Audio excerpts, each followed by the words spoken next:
Жакшылар, здравствуйте. Бүгін десе 4 май 2020 жылдың мен толу секундтың тұрқында құчындап ейін. Кече десем манго деп мен южный орондордан фрукт дегем, оның десе құсқам.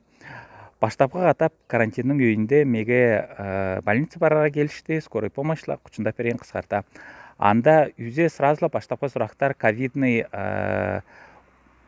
показательдер барба деп не температура замерять етті. Сразу құлақтымна киздристірімді кішінек датчикті не. Анан десе сапарымнан обеспеченность кислорода проверять дедім. 96-97% жақша обеспеченность деп айтты.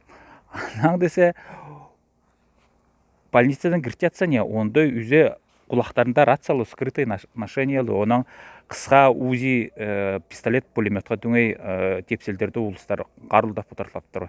Олла, жақшы жүрігер.